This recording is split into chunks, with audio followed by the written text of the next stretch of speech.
10 milhões de page views mês. O Netcast deles tem 350 mil downloads por semana, com média de 700 mil ouvintes. O canal deles no YouTube tem 800 mil inscritos e cada vídeo tem uma média de 300 mil views. Eles também têm e-commerce que vende camisetas, canecas, livros, baralhos, toalhas. Eu imagino que alguns de vocês tenham alguns desses produtos. Então, a gente vai falar um pouco e eu espero contar com as perguntas de vocês para conversar com o Dave Passos, do Jovem Nerd, um dos 25 jovens mais influentes da internet no Brasil, segundo a Galileu, um dos 100 brasileiros de todas as áreas mais influentes, também segundo a Galileu e a Época.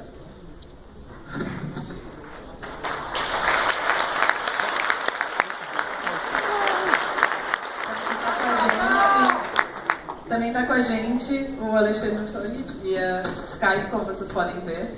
Também vai responder as perguntas. E aí, galera? Vamos ouvir um teste. Obrigado. Estou no Skype, desculpa que minha esposa está aqui na gravidez, então pode acontecer a qualquer momento. Eu não posso estar longe de casa. Mas será um prazer. É isso. Bem, fique à vontade. Tudo bem. Então vamos começar explicando um pouco. Tu faz aquela pergunta de quem conhece, quem não conhece, né? Ó, quem é que conhece o Jovem Nerd aqui? A grande maioria. Que boa audiência. É verdade, a grande maioria, então. Vai ficar bem mais fácil, quem não conhece pode cutucar o colega do lado e pedir para explicar. Não. Vou dar um panorama para eles lá. Mas eu acho que então o Jovem Nerd pode fazer o Lambda com vontade. Ah, eu não fiz com vontade, é isso? Não fez. Mas eu quero ouvir então a galera dar a resposta. Lambda!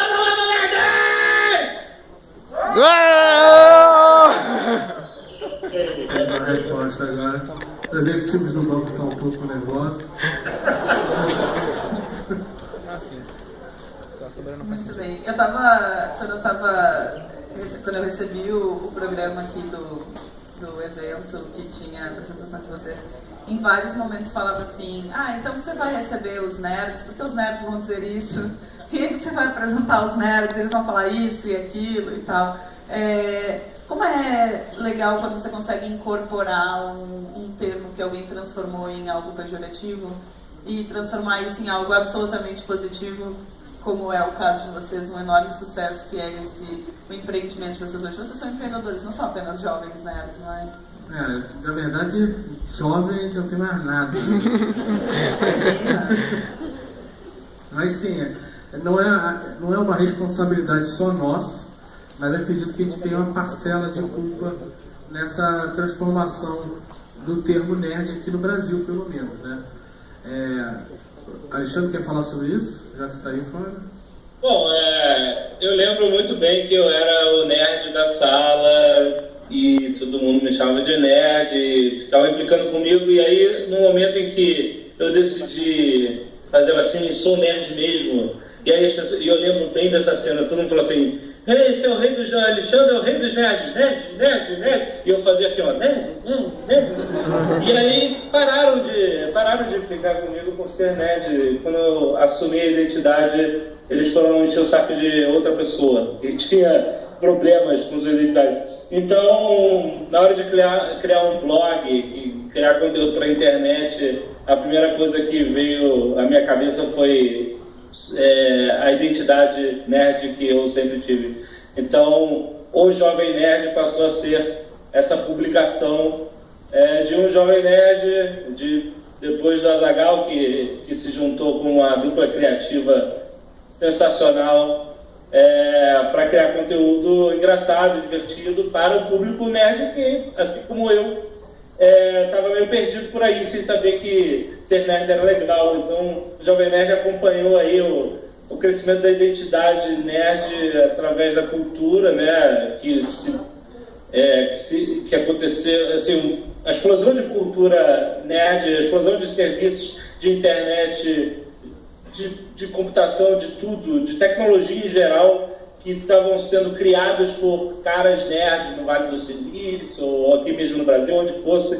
Esse holofote da mídia foi direcionado a essa galera que quer saber um pouco mais informação do que só o superficial. Sempre que perguntam pra gente o que é ser nerd, eu falo, olha, ser nerd é simplesmente mergulhar na informação, querer saber um pouco mais do que a superfície da informação. E aí, com isso, você vê toda essa evolução cultural que aconteceu aí na última década. E vocês recebem muitos pedidos específicos de conteúdo, assim, tem o pessoal que... Porque nerd é um termo extremamente abrangente, né? E o Jovem Nerd tem um conteúdo extremamente abrangente. Na verdade, assim, a gente quando começou, a gente tinha um foco no que se acredita ser o principal nicho nerd, que é cinema, quadrinhos, RPG e tal. Mas com o passar do tempo, a gente entendeu que o conteúdo que a gente produzia não eram só coisas especificamente nerd, mas sim a nossa visão nerd sobre tudo. Então a gente pode falar sobre novela, sobre futebol, porque a gente não está isolado no mundo, a gente não consome só coisas ditas nerd, a gente consome de tudo, e a gente tem opinião e pode gostar de tudo, né? E a gente consegue entender que uma pessoa é nerd sem necessariamente gostar de Star Wars, por exemplo, ou de Senhor dos Anéis. Tem um amigo nosso que é super nerd, o Blue Hand, ele não é ficcionado por Star Wars nem nada, mas ele o cara desmonta computadores e faz e acontece. E se a pessoa gosta muito de fotografia e estuda e vai além do superficial e entende pra caramba, esse cara é nerd, sabe? Ele saiu do superficial e mergulhou fundo para entender aquilo. E como transformar todo esse conteúdo em negócio? Vocês transformaram, no fim das contas, uma gama enorme de conteúdos em negócio. Em um negócio que eu imagino ser extremamente lucrativo. Vocês têm cara de quem tá rico já. O cara tava com conferência das brincadeiras. O cara não sai mais de casa, ele conseguiu o objetivo dele, não sair mais de casa. Mas assim, a gente transformou em negócio com muito trabalho, né? A gente começou como a maioria dos sites de blogs começam, com aquela mídia meio tradicional do super banner e tal. Depois, com o tempo, foi fazendo publi editoriais, que eram conteúdos mais autorais. Nossas famílias, mais os nossos funcionários, que se transformou em 3 empresas, foi o conteúdo mais autoral mesmo, né? Conteúdo autoral, né? No Jovem Nerd, as pessoas encontraram através do podcast, de outros conteúdos que a gente produz, uma autenticidade ligada ao mundo que elas gostam. Então, assim, não basta só a gente recebe muito feedback de pessoas querendo saber opiniões variadas nossas sobre tudo, filme novo que estreou, ou até o Marco Civil. Agora a gente acabou de fazer um programa um debate sobre o Marco Civil em vídeo. Então elas querem não só ter informação, mas elas procuram esse lado autoral. O que o Jovem Nerd tem a dizer sobre isso? O que o Jovem Nerd como uma marca, né? O que esses caras que estão envolvidos nesse site estão falando sobre os assuntos atuais. Então, isso criou um público extremamente leal, extremamente fiel, e a gente entendendo isso, soube trabalhar também a nossa credibilidade quando transformamos. Isso inclui escolha de patrocinadores corretos, idôneos, ou que tenham, no mínimo, relação com o que o público está querendo consumir. Isso significa dizer não para muita gente. Isso significou, no caso de um dos nossos negócios, que é a loja online, recusar pedidos de camisetas, por exemplo. A gente vende camisetas exclusivas. Recusar pedidos enormes de camisetas, milhares de camisetas às vésperas do Natal, porque a qualidade não estava de acordo com o que a gente considera aceitável. Afinal, nossos clientes estão comprando, por exemplo, roupa via internet, sem ao menos experimentar. Então, olha o nível de confiança que as pessoas têm. Então, ela compra um negócio pela internet que chega a algo que ela não considera ideal, onde vai a nossa credibilidade, né? Então, foi um esforço muito grande de dizer muitos nãos para fornecedores, para clientes, etc., para a gente manter um nível de qualidade que fosse esperado pelo público que nos acompanha pelo conteúdo que a gente cria.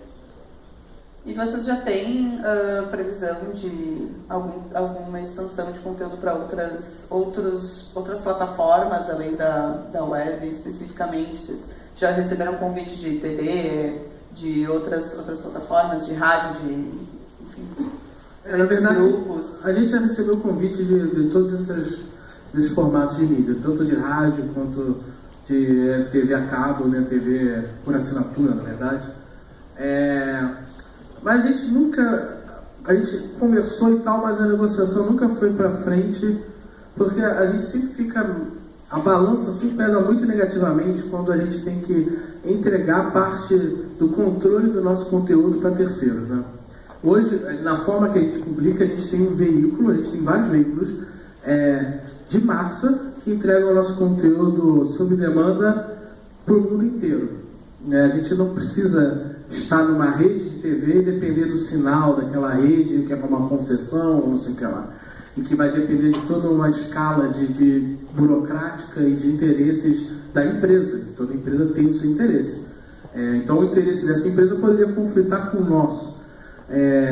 Então a gente hoje é livre, né? Nosso conteúdo, dentro dos nossos freios e limites, a gente publica o que a gente acha interessante, sem precisar se restringir e sem dividir a nossa receita com mais ninguém, sabe? Então, é claro, a gente divide parte da receita com o YouTube, a gente tem nossas despesas, mas a gente não precisaria estar atrelado a mais alguém. Então a gente realmente acaba não vendo a necessidade disso, sabe? Assim, é claro que se você parecer amanhã uma emissora me oferecer milhões para ser apresentador, mas nos formatos que foram apresentados, nunca nos pareceu grandes coisas só por estar na TV, sabe?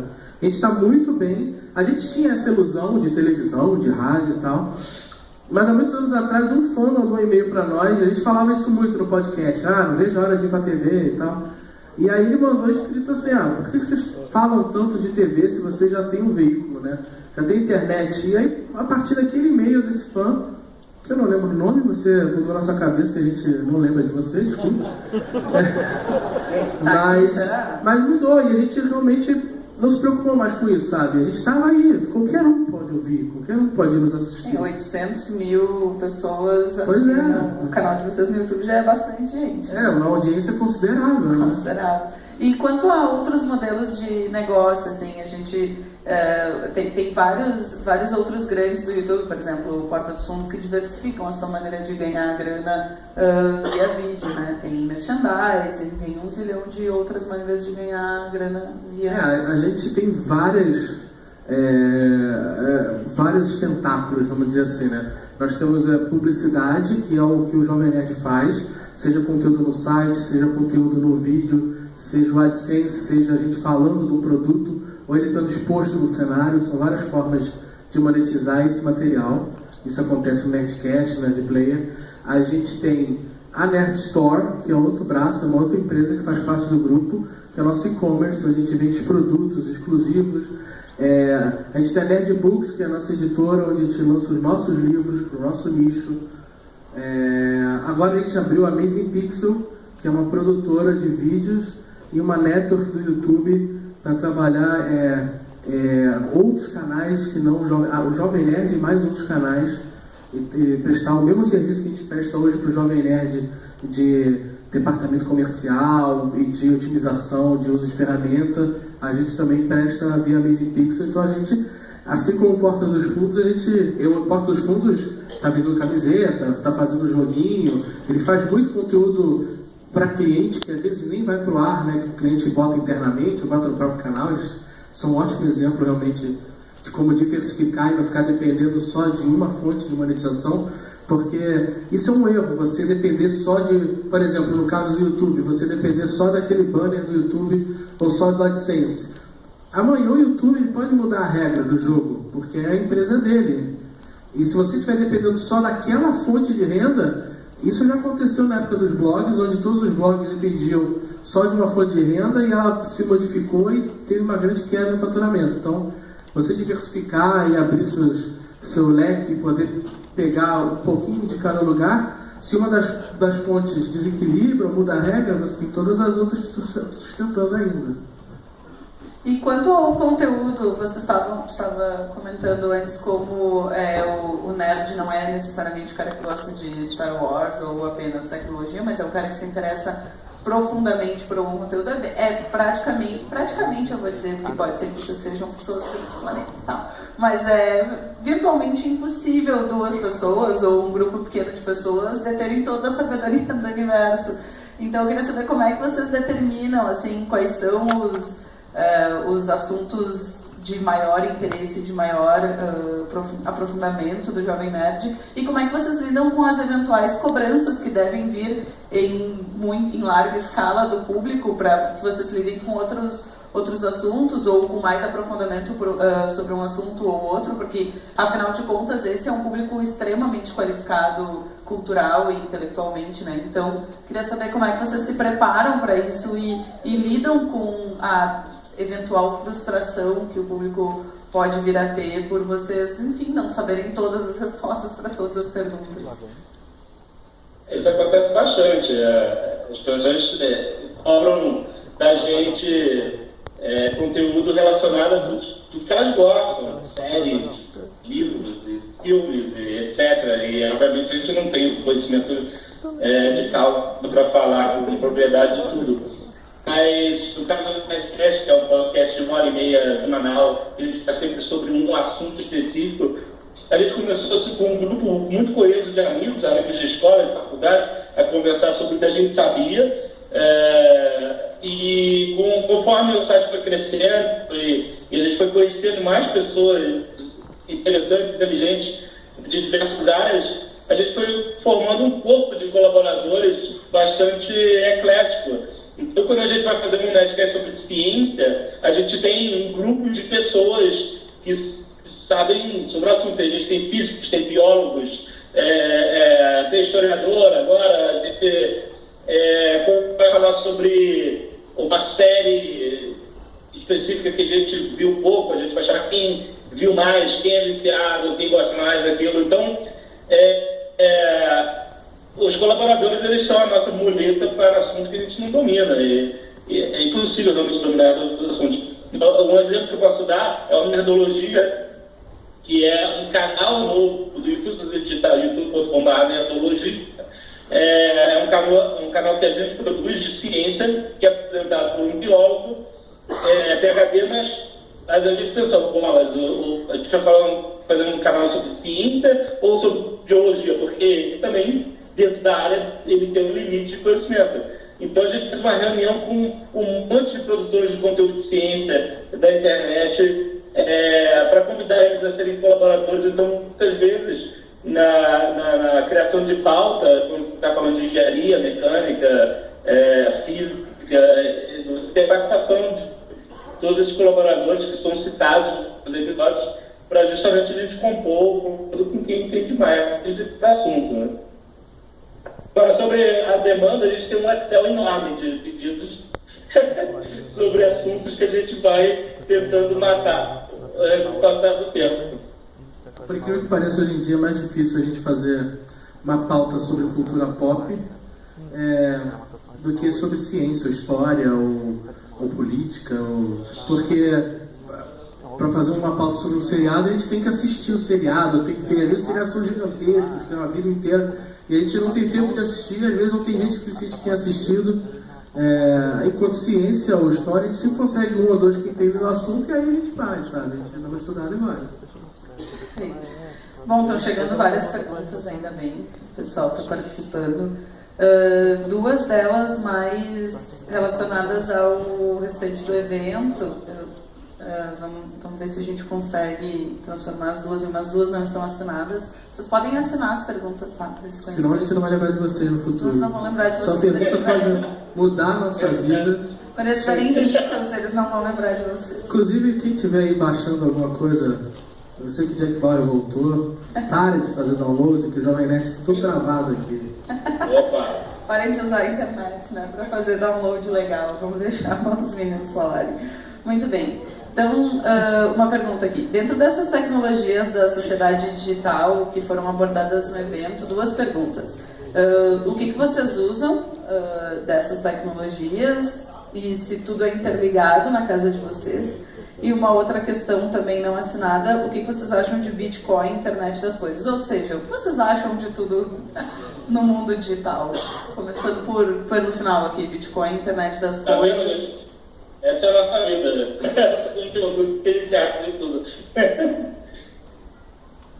Assim... Nós, e o celular, somos uma pessoa só, né? Eu não vivo sem o celular. Internet na minha casa inteira, com roteadores para todos os lugares e tal. Eu acho bem importante, eu acho que isso vai crescer muito mais. Antigamente a gente via, sei lá, geladeira para internet, né? Isso nunca levou a nada, né? Mas hoje em dia você tem outros produtos que tem internet, né, que funcionam muito bem. E assim, eu espero que cada vez fique melhor e que a conexão fique melhor. Porque os produtos têm, mas se não tiver uma boa conexão, é sofrido, né? Sobre Bitcoin, assim, é algo muito novo ainda, na verdade, né? E, assim, e é muito independente. Então, a luta da Bitcoin... Muito volátil. Oi? Muito volátil. Exato, é muito volátil. E a luta dele além dele arranjar um equilíbrio, porque hoje ele vale 20 centavos, amanhã vale 40 reais, sei lá. É bem mais que isso, eu sei. Mas ele conseguir uma confiança, né, das pessoas no uso, né? Isso é uma ferramenta... Tem muita gente que não tem coragem de comprar online em lojas já estabelecidas. Imagine que só o cara comprar uma Bitcoin, ficar dependendo da variação cambial da Bitcoin, né? Então, assim, é algo legal, algo muito interessante. A gente tem que acompanhar de perto o que vai acontecer e se for ser uma moeda do futuro, eu acho ótimo, assim. Mas o que acho que vai acontecer é que vai criar algo parecido de ser regulável, né? Não tão independente assim, porque o maior problema da Bitcoin hoje é isso, é louca. Um dia está valendo $500, outro dia está valendo 1.000, outro dia está valendo 100. Então, ela depende de muitas variações, né? A China proíbe o uso de Bitcoin e a moeda despenca, então é complicado.